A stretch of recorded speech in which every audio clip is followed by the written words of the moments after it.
বাংলা সাহিত্যের ইতিহাসে যে কজন মানুষ প্রকৃত অর্থে বিপ্লব ঘটিয়েছেন, মাইকেল মধুসূদন দত্ত তাদের মধ্যে সর্বাগ্রে। তিনি শুধু একজন কবি নন, তিনি এক যুগ রূপান্তরের নাম। মধ্যযুগীয় গদ্য ও কাব্যরীতির সীমা ভেঙে বাংলা সাহিত্যকে আধুনিকতার পথে নিয়ে যাবার সাহস প্রথম যিনি দেখিয়েছিলেন, তিনি মাইকেল। যাকে তার সময়ের সমাজ বলেছিল ধর্মত্যাগী, বেপরোয়া, বিদেশী অনুকরণকারী, কিন্তু ইতিহাস তাকে চিনেছে অমিত্রাক্ষর ছন্দের প্রবর্তক, বাংলা মহাকাব্যের আধুনিক রূপকার, নারী চেতনা ও মানবিক ট্র্যাজেডির কবি হিসেবে। মাইকেল মধুসূদন দত্ত ছিলেন একাধারে বিদ্রোহী, আত্মঘাতী রোমান্টিক, আত্মবিশ্বাসী ইউরোপপ্রেমী, আবার একই সঙ্গে গভীরভাবে বাঙালি। আমরা জানব তার জন্ম ও পারিবারিক পরিবেশ, শৈশব ও শিক্ষাজীবন, ধর্মান্তর ও মানসিক দ্বন্দ্ব, ঔপনিবেশিক বাংলার সমাজ রাজনীতি, মাইকেলের ব্যক্তিত্ব গঠনের প্রক্রিয়া। ১. জন্ম ও পারিবারিক পটভূমি। মাইকেল মধুসূদন দত্ত জন্মগ্রহণ করেন ২৫ জানুয়ারি ১৮২৪ খ্রিস্টাব্দে, সাগরদাড়ি, যশোর জেলা, বর্তমান বাংলাদেশ। তার পিতা রাজনারায়ণ দত্ত, একজন শিক্ষিত, আইনজ্ঞ ও রক্ষণশীল হিন্দু ব্রাহ্মণ। মাতা জাহ্নবী দেবী, স্নেহশীল, ধর্মপরায়ণ ও ঐতিহ্যবাহী গৃহিণী। এই পরিবার ছিল আর্থিকভাবে সচ্ছল, সামাজিকভাবে সম্মানিত, সংস্কার ও ধর্মীয় অনুশাসনে দৃঢ়। এই পরিবেশেই জন্ম নেয় এক শিশু, যে ভবিষ্যতে সমস্ত সংস্কার ভেঙে ফেলবে। ২. শৈশব ও প্রাথমিক শিক্ষা। মাইকেল ছোটবেলা থেকেই ছিলেন অসাধারণ মেধাবী, কল্পনাপ্রবণ, ভাষাপ্রেমী। তিনি প্রথমে গ্রাম্য পাঠশালায় পড়াশুনো করেন। খুব অল্প বয়সেই সংস্কৃত, বাংলা, ফার্সি ভাষার প্রতি তার আগ্রহ লক্ষণীয় হয়ে ওঠে। পরবর্তীতে তিনি ভর্তি হন হিন্দু কলেজ, কলকাতা, যা ছিল তখনকার পাশ্চাত্য শিক্ষার কেন্দ্র, তরুণ বুদ্ধিজীবীদের মিলনস্থল, মুক্ত চিন্তার আঁতুড়ঘর। ৩. হিন্দু কলেজ ও পাশ্চাত্য প্রভাব। হিন্দু কলেজে পড়ার সময়ই মাইকেলের জীবনে ঘটে সবচেয়ে বড় পরিবর্তন। তিনি পরিচিত হন গ্রিক ও রোমান সাহিত্য, শেক্সপিয়ার, মিল্টন, হোমার। বিশেষ করে মিল্টনের প্যারাডাইজ লস্ট তার মনে গভীর প্রভাব ফেলে। এখানেই জন্ম নেয় তার স্বপ্ন, আমি বাংলার মিল্টন হব। এই সময় মাইকেলের মনে জন্ম নেয় ইউরোপীয় কাব্যরীতির প্রতি আকর্ষণ, খ্রিস্ট ধর্মের প্রতি কৌতূহল, হিন্দু সমাজের প্রতি বিতৃষ্ণা। ৪. ধর্মান্তর, বিদ্রোহ না বিশ্বাস। ১৮৪৩ খ্রিস্টাব্দ মাইকেল মধুসূদন দত্ত গ্রহণ করেন খ্রিস্ট ধর্ম এবং নিজের নাম রাখেন মাইকেল মধুসূদন দাত। এই সিদ্ধান্ত ছিল তার জীবনের সবচেয়ে বিতর্কিত ঘটনা, পারিবারিক সম্পর্ক ছিন্ন হওয়ার কারণ, সামাজিক বর্জনের সূচনা। পিতা রাজনারায়ণ দত্ত তাকে ত্যাগ করেন, পরিবার থেকে অর্থ সাহায্য বন্ধ হয়ে যায়। প্রশ্ন ওঠে, তিনি কি সত্যিই ধর্মে বিশ্বাস করে ধর্মান্তরিত হয়েছিলেন, না এটি ছিল সমাজের বিরুদ্ধে এক প্রতিবাদ? সমালোচকরা মনে করেন, না এটি ছিল মূলত বিদ্রোহী মানসিকতার বহির্প্রকাশ। ৫. মানসিক দ্বন্দ্ব ও আত্মপরিচয়ের সংকট।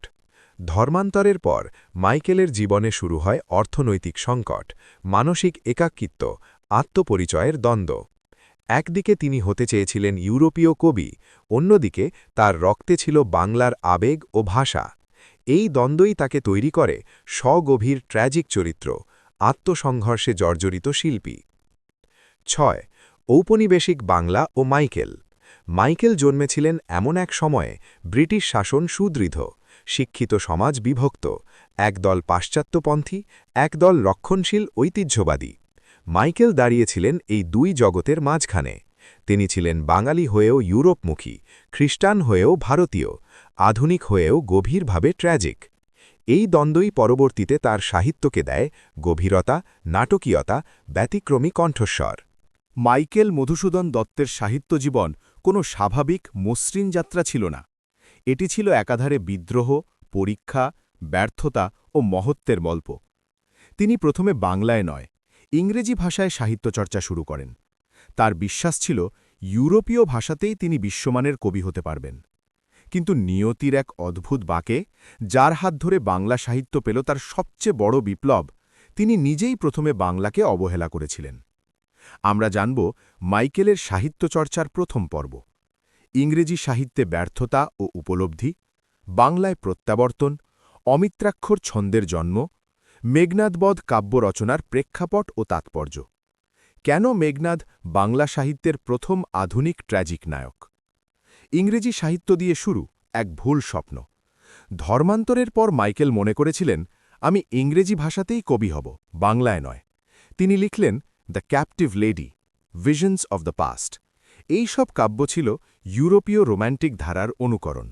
মিল্টন ও বায়রনে প্রভাবিত, ভাষাগতভাবে দক্ষ, কিন্তু অনুভবে অনুকরণ নির্ভর। ইউরোপীয় পাঠক তাকে গ্রহণ করল না। ইংরেজ সমালোচকরা বললেন, he writes well, but he is not original. এই ব্যর্থতা মাইকেলকে আঘাত করল গভীরভাবে। ২. আত্মবোধের জাগরণ, বাংলাই আমার শক্তি। ইংরেজি সাহিত্য চর্চায় ব্যর্থতার পর মাইকেলের মধ্যে জন্ম নেয় এক তীব্র উপলব্ধি। আমি ইউরোপীয় নই, আমি বাঙালি। বন্ধু গৌরদাস বসাক ও বিদ্যাসাগরের উৎসাহে তিনি ধীরে ধীরে ফিরে আসেন বাংলা ভাষার কাছে।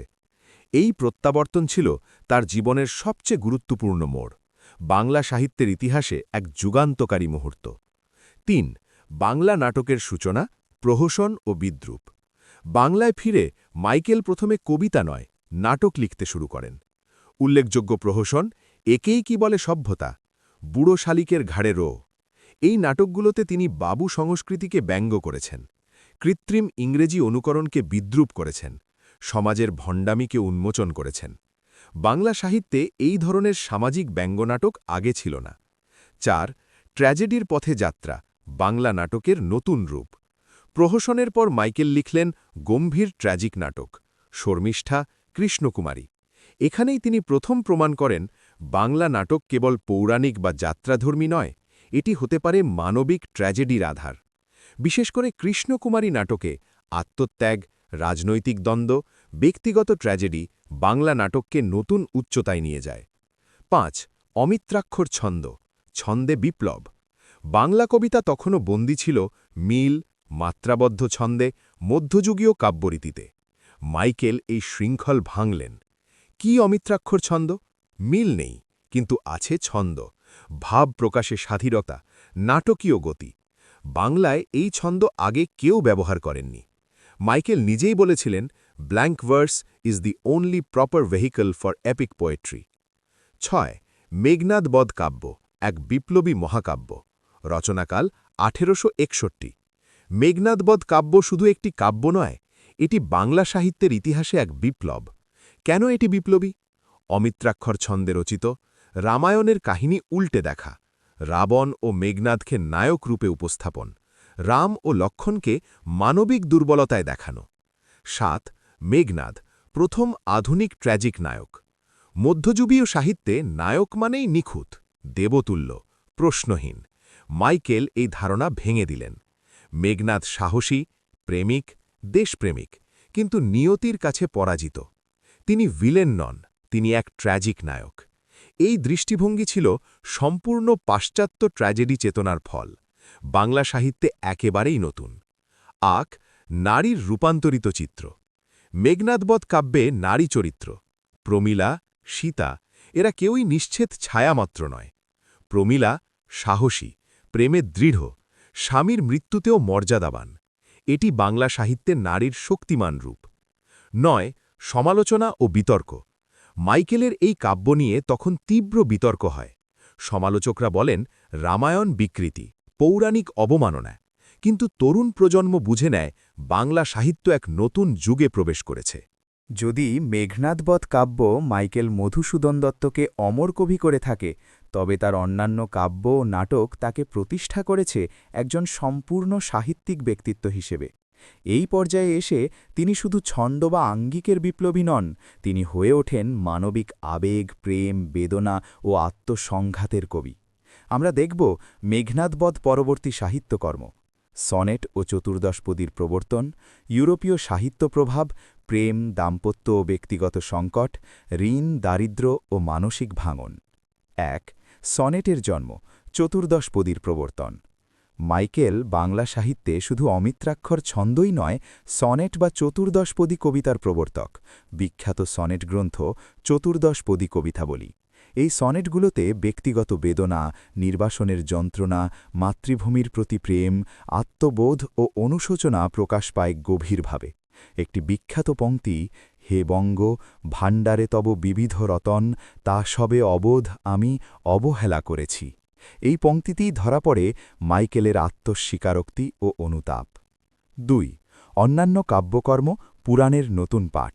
উল্লেখযোগ্য কাব্য: বীরাঙ্গনা কাব্য, তিলোত্তমা সম্ভব কাব্য, ব্রজাঙ্গনা কাব্য। বীরাঙ্গনা কাব্য এটি বাংলা সাহিত্যের অন্যতম ব্যতিক্রমী সৃষ্টি। এখানে নারী চরিত্ররা কথা বলে, প্রশ্ন তোলে, প্রেম ও বঞ্চনার কথা জানায়। নারীরা এখানে কাহিনীর কেন্দ্র। এটি ছিল সময়ের তুলনায় অত্যন্ত প্রগতিশীল। ৩. নারীর চেতনা ও মানবিকতা। মাইকেলের নারীরা নিস্তব্ধ নয়, আত্মসমর্পণকারী নয়। তারা প্রেমে দৃঢ়, বেদনায় উচ্চকণ্ঠ, আত্মমর্যাদা সচেতন। এই দৃষ্টিভঙ্গি আসে পাশ্চাত্য রোম্যান্টিক চেতনা থেকে, আবার মাইকেলের ব্যক্তিগত প্রেমজ অভিজ্ঞতা থেকেও। ৪. ইউরোপীয় সাহিত্য ও দার্শনিক প্রভাব। মাইকেলের সাহিত্য গঠনে যারা প্রভাব ফেলেছেন: মিল্টন, শেক্সপিয়ার, সাফোক্লিস, হোমার। এই প্রভাব দেখা যায় ট্র্যাজেডি নির্মাণে, নায়কের পতনে, নিয়তির ধারণায়। কিন্তু মাইকেল কখনোই নিছক অনুকরণকারী ছিলেন না।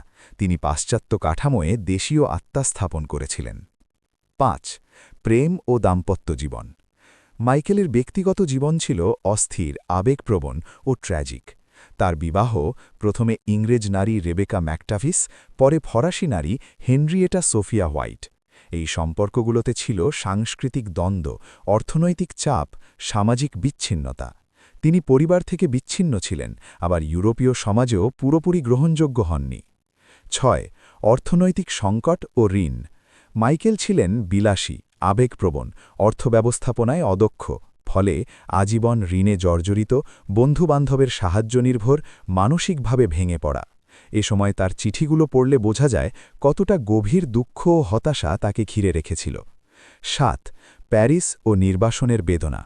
আইন পড়ার আশায় মাইকেল যান প্যারিসে। কিন্তু সেখানে অর্থ শেষ হয়ে যায়, পড়াশোনা অসম্পূর্ণ থাকে, পরিবার অনাহারে পড়ে। এই সময়ের যন্ত্রণা তার সনেটগুলোতে গভীরভাবে প্রতিফলিত হয়। ৮. আত্মসংঘাতের শিল্পী। মাইকেলের জীবনের সবচেয়ে বড় ট্র্যাজেডি হল তিনি কখনোই শান্তি পাননি। তিনি ছিলেন অতীতের সংস্কার ভাঙা মানুষ, কিন্তু নতুন সমাজে পুরোপুরি স্থিত নন। এই দ্বন্দ্বই তাকে করেছে বাংলা সাহিত্যের সবচেয়ে ট্র্যাজিক শিল্পী। মাইকেল মধুসূদন দত্তের জীবন যেন এক দীর্ঘ ট্র্যাজেডি, যার শেষ অঙ্কে এসে পাঠক বুঝতে পারেন এই মানুষটি নিজের জীবনে যা পাননি, ইতিহাস পাকে তার বহুগুণ বেশি ফিরিয়ে দিয়েছে।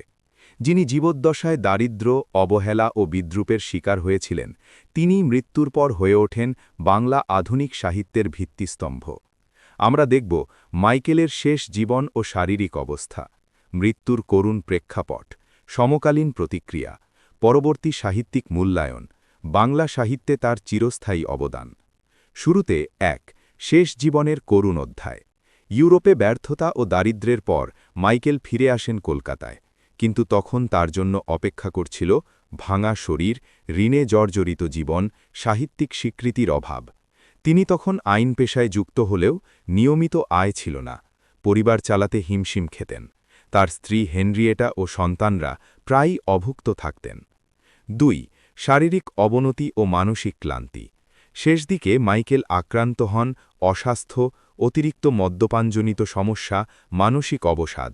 চিঠিপত্রে তিনি লিখেছেন, জীবন আমার কাছে এক অসহনীয় ভার হয়ে উঠেছে। এই উক্তি তার অন্তর্লীন হতাশার সাক্ষ্য বহন করে।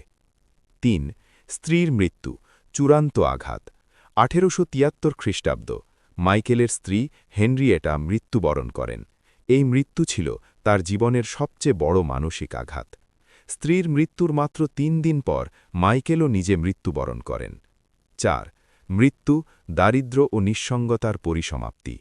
২৯ জুন ১৮৭৩ খ্রিস্টাব্দ কলকাতা মাইকেল মধুসূদন দত্ত মৃত্যুবরণ করেন চরম দারিদ্র্যের মধ্যে, প্রায় নিঃসঙ্গ অবস্থায়।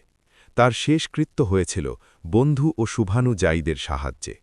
যিনি বাংলা সাহিত্যকে দিয়েছেন মহাকাব্য, তার নিজের জীবনের শেষ অধ্যায় ছিল মহাকাব্যিক বেদনায় ভরা। ৫. সমকালীন প্রতিক্রিয়া, অবহেলা থেকে অনুশোচনা। মৃত্যুকালে মাইকেল তেমন কোনো রাষ্ট্রীয় বা সামাজিক সম্মান পাননি, কিন্তু খুব দ্রুতই শিক্ষিত সমাজ তার গুরুত্ব উপলব্ধি করে। সমালোচনার জায়গা নেয় শ্রদ্ধা। ঈশ্বরচন্দ্র বিদ্যাসাগর তার প্রতি গভীর শ্রদ্ধা প্রকাশ করেন। 6. পরবর্তী সাহিত্যিক মূল্যায়ন। পরবর্তী প্রজন্মের সাহিত্যিকরা মাইকেলকে দেখেছেন আধুনিকতার অগ্রদূত হিসাবে। রবীন্দ্রনাথ ঠাকুর বলেন, ভাবার্থে, মাইকেল বাংলা কবিতার দ্বার খুলে দিয়েছেন। রবীন্দ্রনাথ নিজেই স্বীকার করেছেন অমিত্রাক্ষর ছন্দে মাইকেলের প্রভাব, নাটক ও ট্র্যাজেডি নির্মাণে তার অবদান। 7. বাংলা সাহিত্যে স্থায়ী অবদান। মাইকেলের প্রধান অবদানগুলো হল অমিত্রাক্ষর ছন্দের প্রবর্তন, বাংলা মহাকাব্যের আধুনিক রূপ, ট্র্যাজিক নায়কের ধারণা, সনেটের প্রচলন, নারীর শক্তিমান ও মানবিক চিত্র, নাটকে পাশ্চাত্য ট্র্যাজেডির প্রয়োগ। তার আগে ও পরে বাংলা সাহিত্য এক নয়। 8. মাইকেল বিদ্রোহী না আত্মবিধ্বংসী। সমালোচকদের একাংশ বলেন তিনি আত্মবিধ্বংসী ছিলেন, অতি আবেগপ্রবণ ছিলেন। অন্যরা বলেন সমাজ তাকে বুঝতে ব্যর্থ হয়েছিল, সময়ের অনেক আগেই জন্মেছিলেন। সত্য সম্ভবত মাঝামাঝি কোথাও। 9. বর্তমান প্রাসঙ্গিকতা। আজকের দিনে মাইকেল প্রাসঙ্গিক কারণ তিনি প্রশ্ন করতে শিখিয়েছেন, সাহিত্যে সাহস দেখাতে অনুপ্রাণিত করেছেন, ঐতিহ্যকে নতুন চোখে দেখিয়েছেন। একজন শিল্পী কিভাবে সমাজের বিরুদ্ধে দাঁড়িয়েও ইতিহাস গড়তে পারেন, মাইকেল তার উদাহরণ। 10. চূড়ান্ত মূল্যায়ন। মাইকেল মধুসূদন দত্ত ছিলেন সময়ের চেয়ে এগিয়ে থাকা মানুষ, নিজের জীবনে ব্যর্থ কিন্তু ইতিহাসে বিজয়ী।